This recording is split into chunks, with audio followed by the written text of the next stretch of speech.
Taip, nuostabi giesmė, apie tokią jėgą skelbia, tai tikrai yra jėga. Ryte atsikėlę, turbūt pastebėjote daug vėliavų iškeltų, trijų spalvų, geltona, žalia, raudona.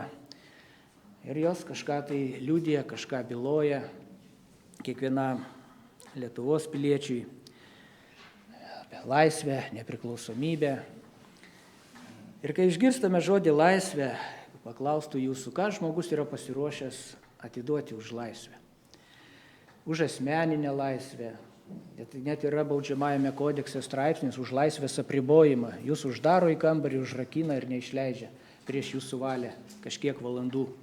Ir už tai tas, kuris jūs užrakino, jis gali būti nubaustas laisvės atėmimo bausme už jūsų laisvės apribojimą. Kiek atiduotumėte, kokią kainą sumokėtumėte už tautos laisvę, už tėvynės laisvę. Ir tas atsakymas priklauso nuo to, kiek toji laisvė mums yra brangi tam žmogui. Kiek jis įvertina tąją laisvę, tiek jis yra ir pasiruošęs už ją sumokėti, tiek jis ją brangina. Kai išgirstame frazę nepriklausomybės diena, kažkas gal pagalvos čia apie filmo pavadinimą, taip yra ir toks filmas. Tačiau žiūrėkime rimčiau į tą frazę, taip daugelį pasaulio šalių švenčiama nepriklausomybės diena.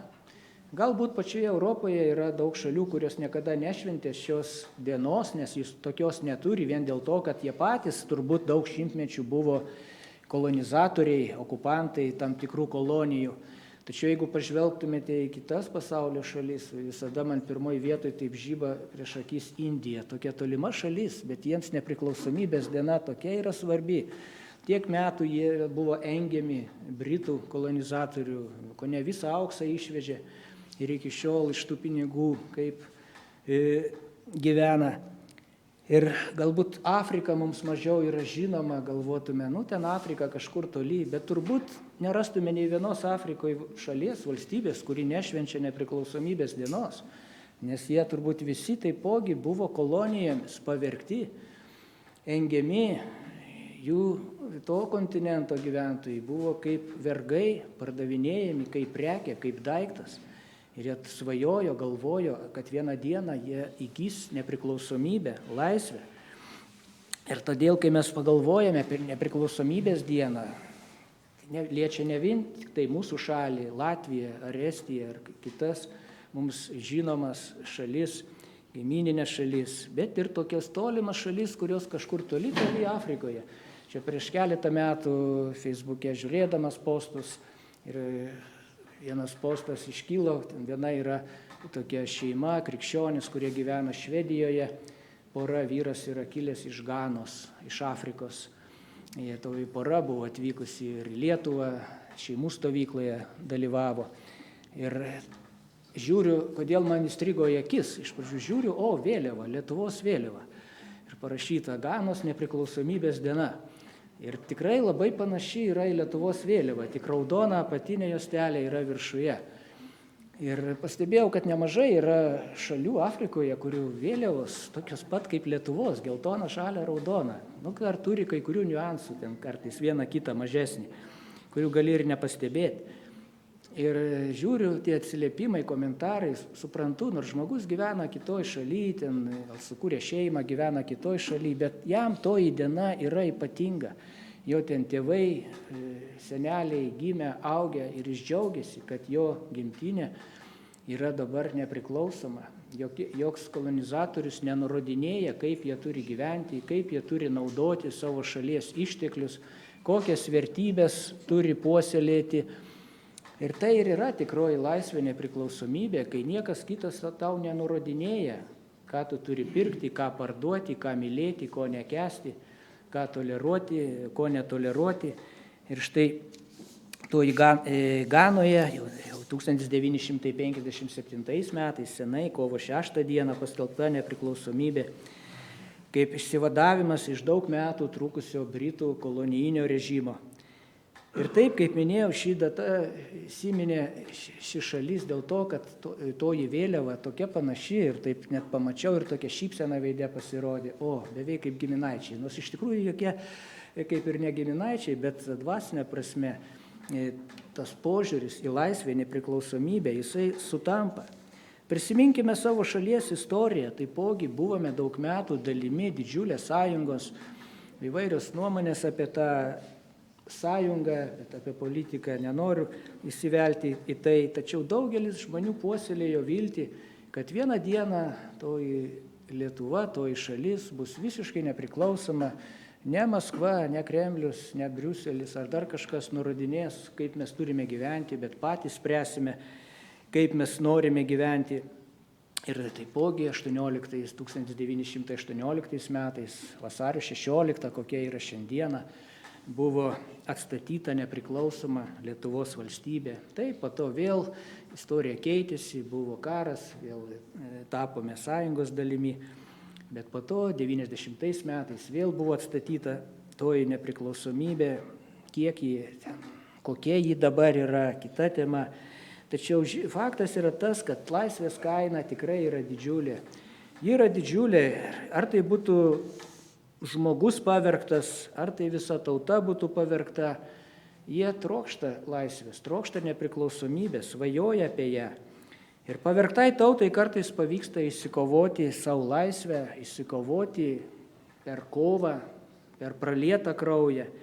Vergą kartais gali iš šeimininko nupirkti, atpirkti kitas turtingesnis žmogus, sumokėdamas kainą ir gali tą vergą paleisti, suteikti jam laisvę. Taigi tokiu būdu gali būti suteikta laisvė. Ir pats žodis, jis toks yra labai gražus, kartais ir berniukam duoda vardą laisvūnas, ten laisvis, nežinau, ar merginom yra laisvė, nėra, yra. Bet tikrai tiktų labai, palyginus su tais visais kitais vardais, kurios duoda šiandien Lietuvoje prisižiūrėję meksikietiškų serialų, tai geriau tikrai duotų vardą laisvė. Yra vardus duoda ir vėjas, žinau, vardas yra toksai. Ir yra toks filmas, tas saldus žodis laisvė. Tai lietuviškas filmas.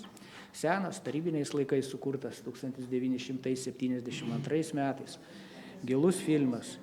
Daina Eurikos Masytės, tokia žinoma daina Laisvė. Galbūt rečiau ją leidžia dėl tam tikrų dalykų, nežinau kodėl, bet tai yra svarbiausia lietuviška daina apie laisvę. Laisvės paminklas Kaune, Juozo Zikaro, kaip ir turime Vytį, Zikaro simbolį, Laisvės alėja Kaune, Nepriklausomybės aikštė Palangoje, už laisvę žuvusiems paminklas Klaipėdoje. Ir daug kitų, laisvės gynėjų diena, sausio 13. Daug kur naudojama žodis laisvė ir jis kažką tai primena, kažką byloja, kažką reiškia. Jis byloja, kad iki to momento, iki tosios laisvės buvo kažkas tai negero. Ar tai pavergta, ar tai priklausoma nuo kažko. Ir turbūt kiekvienas blaiviai mąstantis pripažins, sutiks, kad laisvė tikrai yra neįkainojamas turtas. Turtas, kurio šiaip jau nenusipirksi ten už kažkokius kartais pinigus, gali tekti sumokėti itin didžiulę kainą, kraują pralieti. Todėl daugelio šalių vėliavose yra taipogi raudona spalva ir turbūt 100% jis simbolizuoja kraują pralietą už šalies laisvę kovose. Ne šiaip tik tai atsitiktinai, kad graži spalva. Ta kaina tai kovojusi už tą laisvę gyvybės, toji kaina jų pralietas kraujas. Taip, svarbi yra laisvė, tačiau yra dar kita laisvė, kuri yra dar svarbesnė. Ir atrodytų, kokiagi dar gali būti kita svarbesnė laisvė už tą laisvę, dėl kurios žmonės praradę ją, praranda gyvenimo prasmę, gyvenimo tikslą. Ir tikrai daug žmonių ir puola ir į depresijas, į stresus, kai mato, kai net savi pradeda engti savąją tautą ir atrodo taip toli, už kągi mes kovojam, už ką mūsų tėvai liejo kraują, kad matytume visą tai, kas dabar vyksta. Taip skaudu, taip liūdna, tačiau yra kita laisvė, daug svarbesnė, kuri gali tą liūdesį įstumti ir sugrąžinti džiaugsmą į mūsų širdis, kad negyventume tame strese. Ir tai yra laisvė, kuriai nėra statomi paminklai, šios laisvės vardu nevadinamos gatvės ar aikštės. Apie šią laisvę beveik nekuriamos dainos, išskyrus jeigu apie tą laisvę galime išgirsti tik tai giesmynuose. Tikrąją laisvę ramybę turėti. Ta jėga turi jo kraujyje, mes šiandieną giedojame giesmę. Taip, apie šią laisvę galime išgirsti tik krikščioniškose giesmėse. Tačiau apie šią laisvę itin daug kalba, kaip minėjau, Dievo žodis, šventasis raštas. Ir tai yra viena svarbiausių šventojo rašto temų. Jeigu atidžiai skaitant šventąjį raštą, itin daug apie šią laisvę yra kalbama ir kaip yra liūdna, kai tiek daug žmonių, milijonai žmonių žemėje nepažįsta šiosios laisvės. Nors patys gali būti ir pasiruošę pralieti kraują už tą politinę, ekonominę, fizinę laisvę, taip ir niekada gyvenime nepatirdami tosios laisvės, kuri dar svarbesnė, dar gilesnė, dar nuostabesnė, dar brangesnė ir už kurią taipogi buvo sumokėta didžiulė kaina. Jau nuo pat pirmųjų Biblijos skyrių mes matome vienas iš tokių didžių įvykių susijusių su laisvė, išlaisvinimu, tai Izraelio tautos istorija. Mes skaitome istoriją apie Abraomą, Izaoką, Jokūbą, Jokūbo 12 sūnų. Ir kaip iš Jokūbo 12 sūnų išaugo 12 Izraelio giminių. Ir kaip Izraelio tauta daugiau kaip 400 metų buvo pavergta. Pavergta Egipte, Egipto vergovėje buvo. Svetima žemė, svetimi papročiai, svetimi dievai, sunkus varginantis lažas šeimininkui, faraonui, nuolatinis skausmas, nuolatinis laisvės troškimas, nuolatinis šaukimasis viešpatie, kadagi pagaliau, tugi pažadėjai, išvaduok, tik tu gali, mes nebegalime pakęsti šio lažo, šios vergystės, mes trokštame laisvės, trokštame turėti nepriklausomybę, savo kraštą, savo šalį, savo įstatymus, savo vadovą. Ir viešpats išgirsta tą tautos šauksmą, siunčia Mozę ir per jį viešpats išveda izraelitus iš vergystės, taip įvykdydama savo duotus pažadus, išvaduoja juos iš vergovės ir viešpats duoda pažadus toliau rūpintis savo tauta, sergėti savo tautą. Izraelis gavo laisvę ir ši laisvė taipogi nebuvo įgyta be kraujo praliejimo. Tas kraujas ne tai, kad izraelitai ten revoliuciją sukėlė, jie būtų greitai numalšinti, bet tai buvo taipogi ypatingas kraujas, Paschos avinėlio kraujas, kai Dievas siuntė 10 negandų Izraeliui, kad priverstų faraoną paleisti izraelitus. Prieš paskutinę negandą viešpats davė nurodymą avinėlio krauju patepti durų staktas. Ir mirties angelas mirtis praėjo pro tuosius namus ir mirė visi Egipto šalies pirmagimiai. Ir tai privertė faraoną paleisti izraelitus. Ir nuo to meto kasmet izraelitai švęsdavo šią dieną, Paschos šventę, galima ją pavadinti laisvės dieną, nes jie buvo išlaisvinti iš vergystės. Panašią šventę mes švenčiame kiekvieną sekmadienį, viešpaties vakarienę, prisimindami mūsų išlaisvinimą iš vergystės, iš nuodėmės vergystės, iš velnio vergystės, iš tamsos vergystės. tą laisvę švenčiame, kurią turime Jėzuje Kristuje. Taigi grįžtam prie Izraelio istorijos. Nuo tos dienos izraelitai kasmet švęsdavo Paschą, savąją laisvę šventę. Ar jiems gerai sekėsi gyventi šioje laisvėje? Ir skaitant toliau istoriją, kaip klostėsi, matome, daug liūdnų dalykų atsirado jų istorijoje.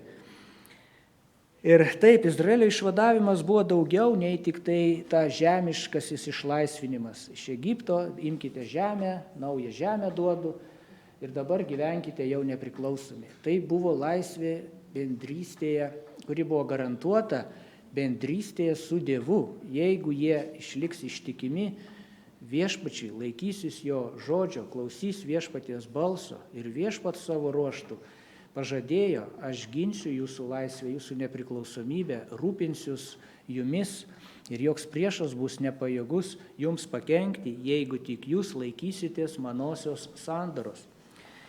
Taigi jie buvo išvaduoti iš svetimų tradicijų, svetimų dievų įtakos, išvaduoti, kad galėtų gyventi bendrystėje su viešpačiu. Buvo išvaduoti, kad pats viešpats juos vestų, juos globotų, kad viešpats būtų jų karaliumi. Ir kai izraelitai išsirinko žemiškąjį karalių, jau buvo pirmas žingsnis, kuris nuliūdino Dievą. Sako, viešpats pareiškė, aš turėjau likti visada jų karaliumi, bet jeigu jie nori jau būti panašus į kitas aplinkinės tautas, tebūnie. Ir po to prasidėjo problemos. Taigi jie galiausiai po to vis tiek sulaužė sandorą, jų karalystė griuvo, buvo ištremti, 10 giminių visai išnyko, vėl tremtis, vėl vergyje. Ir kyla klausimas, galbūt daugelis jų mąstė širdyse, ar vėl pavyks mums patirti laisvę, tą, kurią turėjome. Nusižengėme prieš Dievą, juk Jis vienas tegali suteikti tikrąją laisvę. Vėl vargstame, vėl esame pavergti dėl to, kad nusigręžėme nuo Dievo, paniekiname jo sandorą. Jie jau seniausiai turėjo suprasti, kad laisvė neįmanoma ignoruojant Dievą. Raštas sako, visa žemė, viskas, kas joje yra, priklauso viešpačiai. Ir nors visas pasaulis, raštas sako, yra piktoje pavergtas, tačiau ir šiam piktajam viešpats turi galią ir valdžią, nes jis yra viešpačių viešpats. Taigi ir ateis viešpats vėl jų išvaduoti. Ir izraelitai tikrai žinojo pranašystės, kad ateis Mesijas, apie ateisiantį Mesiją. Ar visi jie priėmė atėjusį Mesiją, tai jau yra kitas klausimas. Vieni priėmė, kiti ne. Tačiau dar grįžtant į Senojo testamento laikus, jie žinojo tas pranašystės, jie laukė, ateis tas. Ir viena iš tokių pranašysčių bylojo, viešpaties Dievo dvasia, čia per Izaiją pasakyta, viešpaties Dievo dvasia su manimi, nes viešpats patepė mane, kad neščiau gerąją naujieną vargdienėms. Jis pasiuntė mane guosti prislėgtųjų, skelbti belaisviams laisvę ir atidaryti kalėjimo duris kaliniams.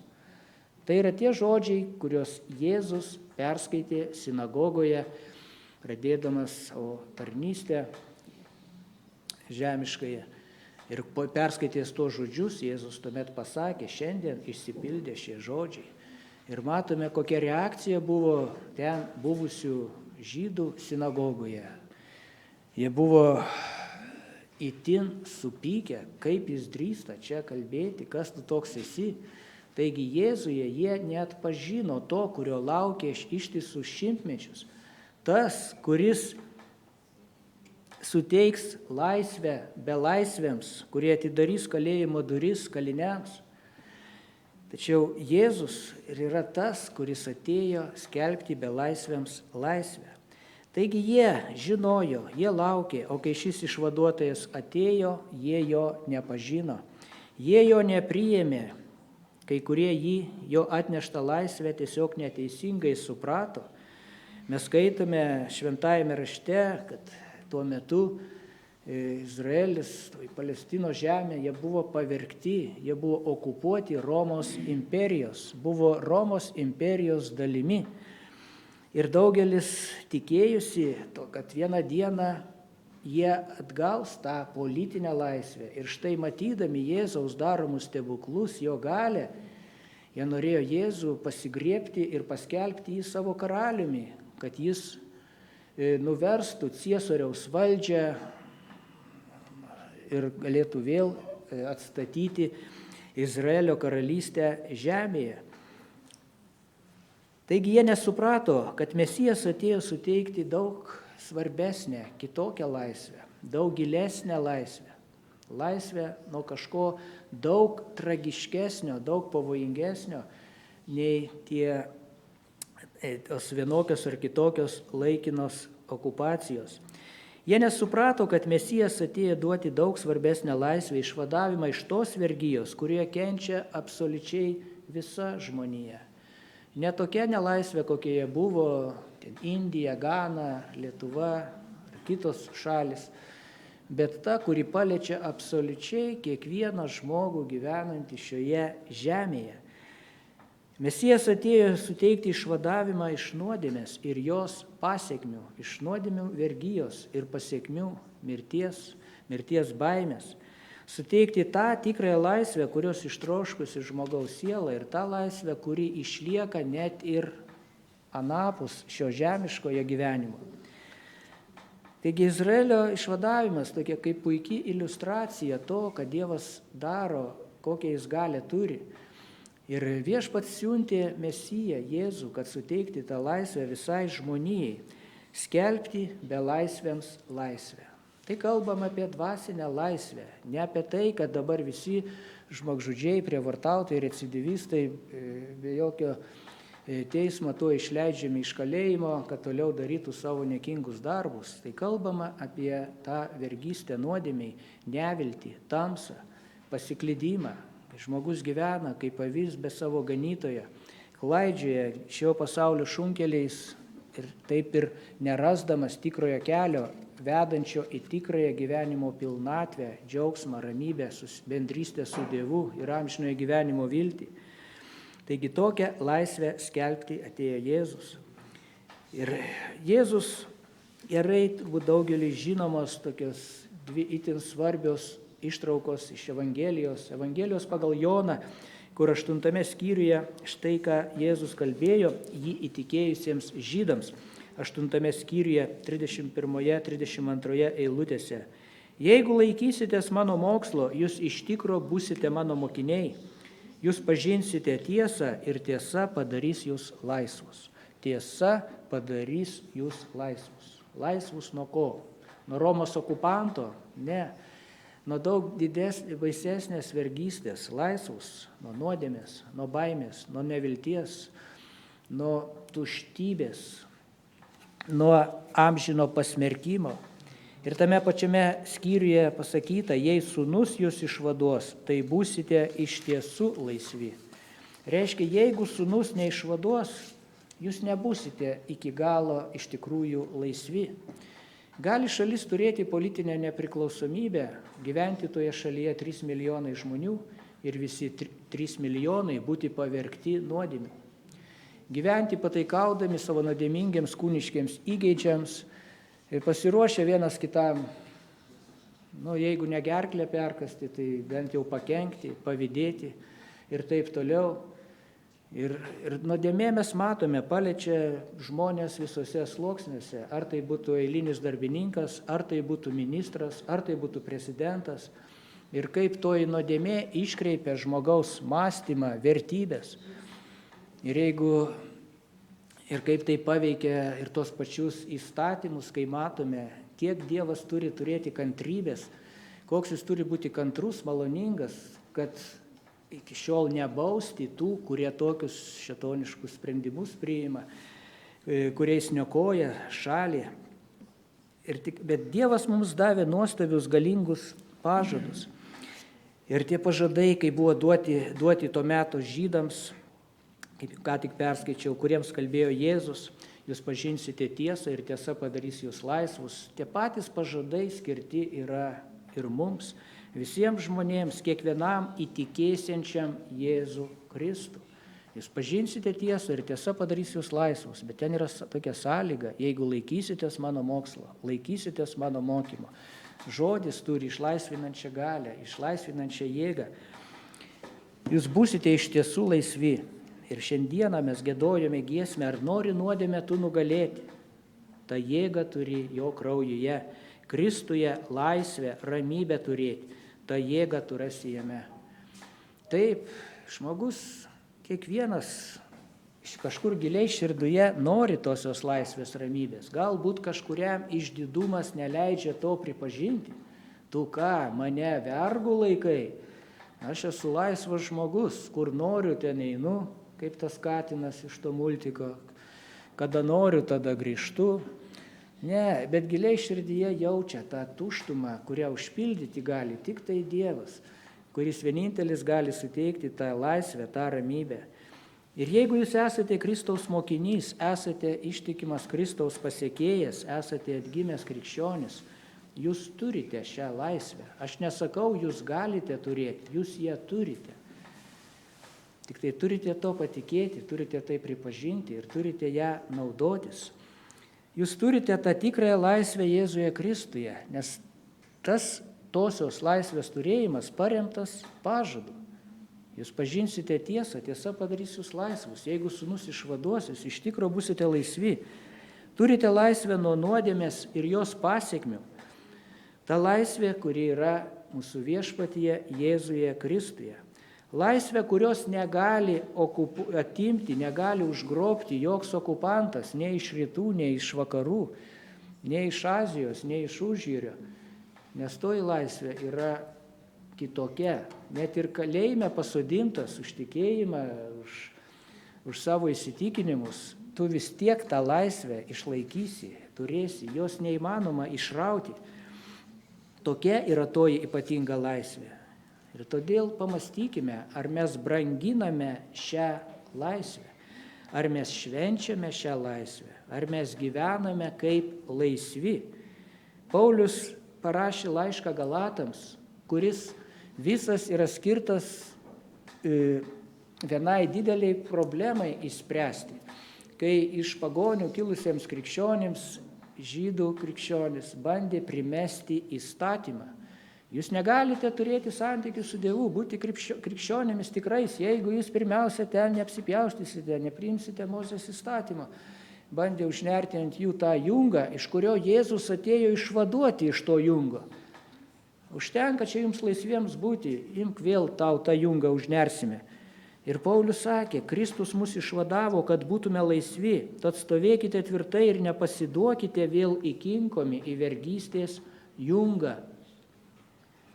Jis sako, tame pačiame laiško Galatam 5 skyriuje, iš jūs, broliai, esate pašaukti laisviai, tik tai dėl šios laisvės nepataikaukite kūnui, bet stenkitės vieni kitiems su meile tarnauti. Taigi Kristus mus išvadavo. Paulius nesako, Kristus kai kuriuos iš jūsų išvadavo, o kai kuriuos iš jūsų galbūt pavyks, ten jau, kai mirties patale gulėsite išvaduoti. Sako, išvadavo. Būtasis laikas, kaip įvykęs faktas. Problema yra ne tame, kad Kristus kažko negalutinai padarė. Daugiau problema yra mumise, kad galbūt nepilnai suvokiame, ką mes turime Jėzuje Kristuje.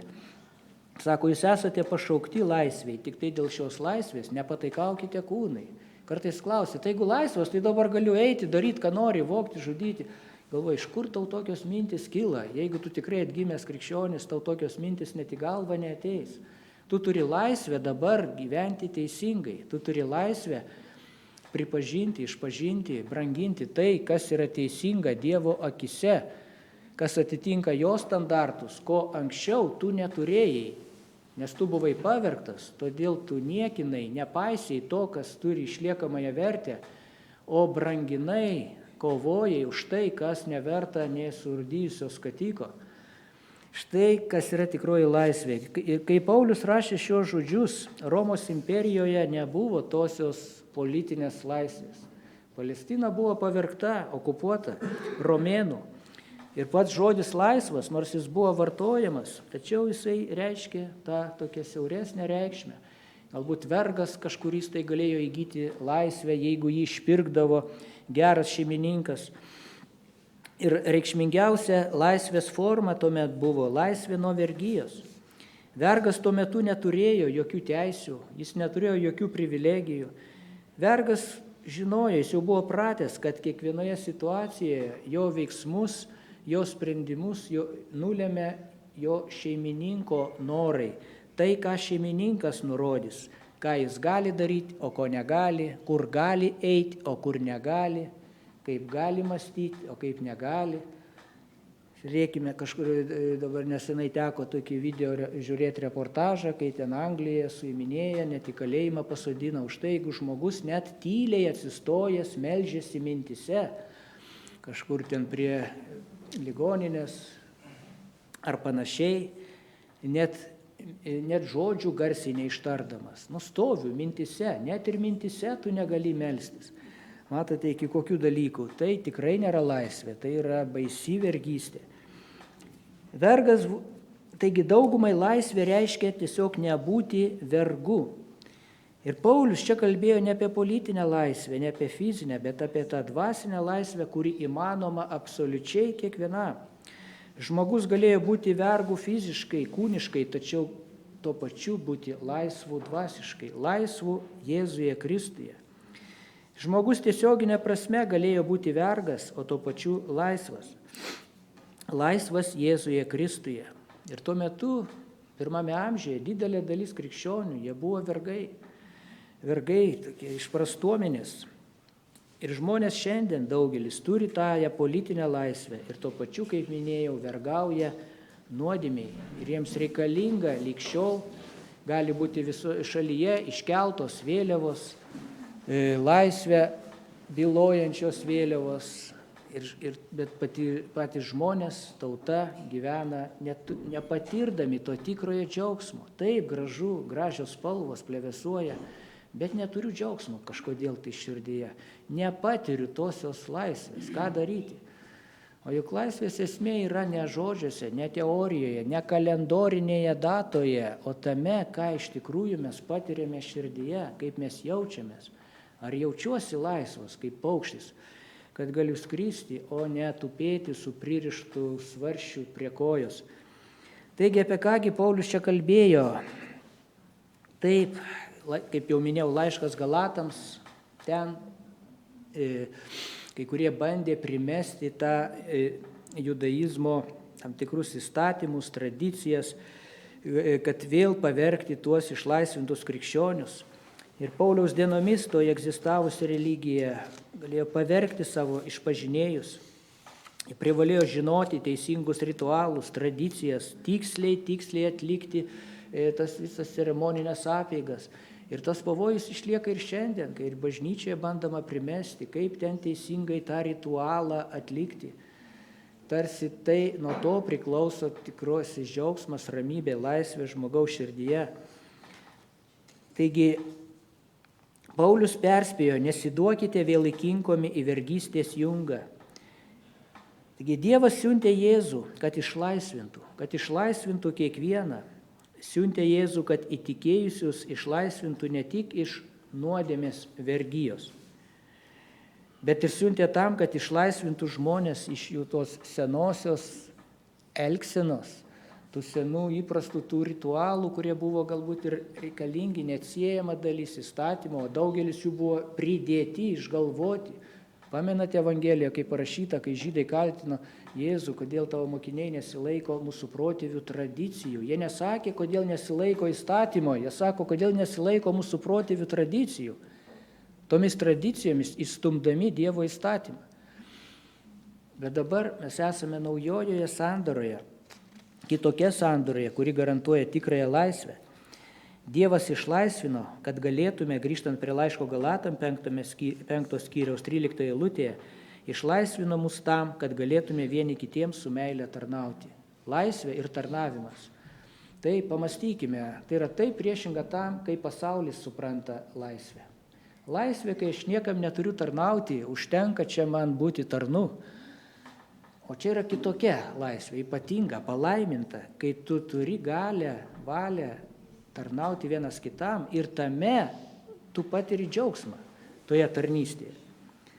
Ar nori toje pačioje giesmėje, kurią mes giedojame, ar nori Jėzui tarnauti nuoširdžiai, tą jėgą turi jo kraujyje, žodžiais, darbais Jėzų garbint vertai, tą jėgą tu rasi jame.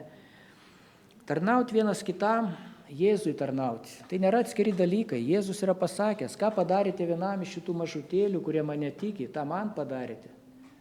Jėzui nieko netrūksta, jis yra Dievo tėvo dešinėje, jam nereikia paduoti lėkštės ar stiklinę vandens, nes jisai trokšta dešinėje, bet paduodami stiklinę vandens artimui, tai yra tas pats, kaip paduotum stiklinę vandens Jėzui. Būtent apie tai Evangelijoje pasakyta, jeigu padavėte stiklinę vandens vienam iš šitų vargšų, tai man padarėte, sako Jėzus. Tokiu būdu, tarnaudami vienas kitam, mes patarnaujame Jėzui.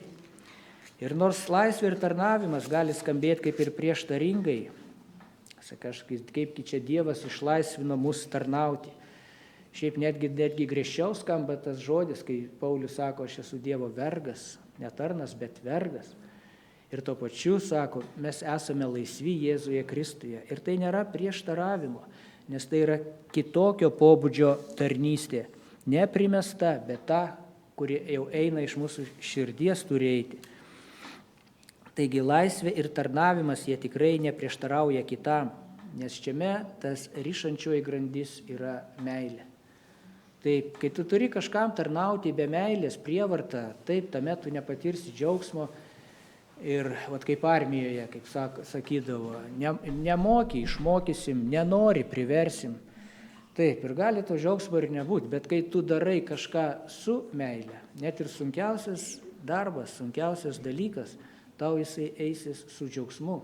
Ir galbūt tu fiziškai pavargsi, ten vandenį iš šulinio semdamas senutėje ir dar kažką padėdamas. Pavargsi, bet tuo pačiu tu patirsi didžiulį tą džiaugsmą, palaimą, kuris primena Jėzaus žodžius, palaimingiau yra duoti, palaimingiau yra patarnauti, negu gauti, negu kad tau patarnautų. Taigi be meilės laisvė yra neįmanoma. Be meilės laisvė greitai išsigimsta į pataikavimą savo paties įgeidžiams. Tik tai dėl šios laisvės nepataikaukite kūnui, perspėja apaštalas Paulius. Jeigu nebus meilės, tai bus kaip tame sename tokiame multike, pamenate, kai buvo berniukas, nugalėjo drakoną ir galiausiai pats ėmė virsti į drakoną. Ir tai yra dėsnis. Viena valdžia yra eiliniuose rinkimuose, viena valdžia nustumiama nuo scenos, ateina kita ir matome, kad mes vėl turime naują drakoną. Drakonas mirė, šlovė drakonui. Ir tai yra dėl to, kad nėra meilės, o meilė įmanoma tik tai Jėzuje Kristuje. Raštas sako, Dievas išliejo meilę per šventąją dvasią į jūsų širdis. Ta agapė meilė, kuri įgalina netgi priešus mylėti. Meilė ir yra tikrasis laisvės šaltinis, tarnavimas per meilę. Tai laisvė elgtis kitaip, kitoniškai, ne kitaip blogai, bet kitaip teisingai, kaip mes nesielgtume be tosios meilės. Kai jūsų nekenčia, o meilė suteikia galią neatsakyti tuo pačiu, tai yra laisvė. Kai kito neapykanta neturi jums valdžios, negali valdyti jūsų veiksmų, jūsų poelgių, jūsų minčių, tai yra laisvė. Kažkas apšmeižia, o laisvė leidžia neatsakyti tuo pačiu, tai yra tikroji laisvė. Mes turime laisvę daryti gerą, tai toji tikroji laisvė, kurią suteikti gali tik tai Kristus. Pažinsite tiesą ir tiesa padarys jūs laisvus. Taigi pažvelkime Jėzų, kad geriau galėtume suprasti. Jono Evangelijos 13 skyriuje, pirmosiose eilutėse to skyriaus parašyta, kaip jis savo mokiniams parodė savo meilę iki galo, susijusi, suraitojo rankovės, pripylė į dubenį vandens ir ėmė plauti mokiniams kojas. Ir raštas sako, parodė jiems savo meilę iki galo. Viešpats, karalius, Emanuelis, Dievas žmogaus kūne, plauna nusidėjėliams kojas žmonėms. Ir sako, jeigu supratote, ką aš jums padariau, jūs būsite palaiminti. Aš jums daviau pavyzdį, kad ir jūs taip vienas kitam darytumėte. Netiesioginė prasme, kas kojas mazgoti, bet jeigu reikia, taip, žmogus sušalęs, atėjo pavargęs, jūs galite karštų vandeniu jam koją sušildyti. Ar atvirkščiai karštą dieną, kokia atgaiva, kai šaltą vandenį kojas įkišė. Taip, jeigu jis ištroškęs, stiklinę vandens paduoti, jeigu sušalęs, krosnį užkurti. Tai ir yra tai, ką Jėzus padarė savo mokiniams, parodydamas meilę iki galo, patarnaudamas jiems ir duodamas mums pavyzdį. Nes būtent meilė jį ir skatina tarnauti, skatina aukotis, skatina daryti tai, ko šiaip be meilės mes nepajėgtume padaryti, o jeigu kažkiek ir pajėgėme, tai greitai pavargstame, nusibostame ir sustojame ir nebenorime tęsti. Nepavarkite daryti gerą, atėjus metui pjausite derlių, sako apaštalas Paulius. Ir tam, kad nepavargtume daryti gerą, nenustotume, mums reikia, kad toji meilė niekada neužgestų mūsų širdise, nes ji ir yra ties, kaip automobilis negali važiuoti be degalų, tai be meilės mūsų tas vidinis variklis nepajėgs tęsti tos gerus darbus, o ypač jeigu dar jų neįvertina už nieką laiko, o gal dar apšmeižia jūs už tai. Štai kodėl reikalinga tą dvasinė alyva mumise. Taigi meilė ir yra toji jėga, kuri skatina aukotis, tarnauti, kaip Paulius rašo mūsų vadinamajame meilės himne apie meilę. Meilė neieško savo naudos, ji visą pakelia, visą tiki, visuo vylėsi, visą ištveria. Ir kai mes žvelgiame į kryžių, nieko kitų nesigirsiu, tik kryžiumi Golgotos, kaip sako Paulius. Ir mes taipogi giriamės kryžiumi. Ir Jėzaus mirtis ant kryžiaus tai yra didžiausias Dievo meilės įrodymas. Ir šią mirtį Jėzus pasirinko dėl mūsų, iš meilės mums, laisva valia. Aukų ir atnašų tu nebenori, bet paruošei man kūną, štai ateinu, Dieve, vykdyti tavo valios. Tai yra žodžiai iš psalmyno, to žodžio, kuris buvo pas Dievą ir kuris tapo kūnu, prisimdamas žmogaus kūną, kad galėtų numirti ant Golgotos kryžiaus už mus. Ar buvo dar kieno auka ir meilė ir kančia kartu giedame mes giesmėje. Taip, Jėzus padarė tai, kad galėtume būti išlaisvinti iš nuodėmės vergijos, kad galėtume panaudoti tą gautą laisvę tarnavimui vienas kitam. Štai kame tikroji laisvė. Vienas kitam, taip, kaip pasikeistų pasaulis, kaip pasikeistų šalis, valstybė, jeigu žmonės tarnautų vienas kitam. Jeigu valdžia tarnautų tautai, o ne atvirkščiai, kaip dažnai yra. Taigi ar norime tokios laisvės? Ir už kurią buvo sumokėta didžiulė kaina, kraujo kaina. Mes buvome nuodėmės vergai, nepriklausomi nuo teisumo, byloja šventasis raštas. Ir tai yra faktas, tai yra tiesa ir ne vienas mes negalime to paneigti, mes tai pripažįstame. Mes buvome nuodėmės vergai. Ir ko mes esame dabar? Dabar mes esame išvaduoti iš nuodėmės ir tapę Dievo tarnais, sako Paulius laiške Romiečiams, išvaduoti iš nuodėmės ir tapę Dievo tarnais, Dievo vaikais, ne šiaip svetimais tarnais pasamdytais, kuriems šeimininkas moka atlygį ar duoda lėkštutę košės pavalgyti, kad turėtume jėgų dirbti, bet tokiais tarnais, kurie esame jo vaikai, kurie galime vienoje dvasioje kreiptis į Dievą Abba, tėvę, tėtį, tiksliau tas žodis Abba reiškia tėtį. Štai tokiam tėčiui mes tarnaujame. Ir tosios laisvės kaina yra Kristaus kraujas. Kaip apaštalas Petras sako, mes buvome atpirkti nuo niekingos, iš protėvių paveldėtos elgsenos, ne auksų, ne sidabrų, bet brangiuoju krauju Kristaus, to avinėlio be kliaudos ir dėmės. Nepaniekinkime šiosios kainos, kuri buvo sumokėta už šią laisvę. Laisvę, kuri yra įmanoma su viešpatyje ir tik jame viešpatyje Jėzuje Kristuje. Branginkime šią laisvę. Švęskime šią tikrąją laisvę, iškovotą brangiuoju Kristaus krauju. Ir sergėkime ją. Ir te padeda mums Dievas gyventi kaip laisviems Jėzuje Kristuje.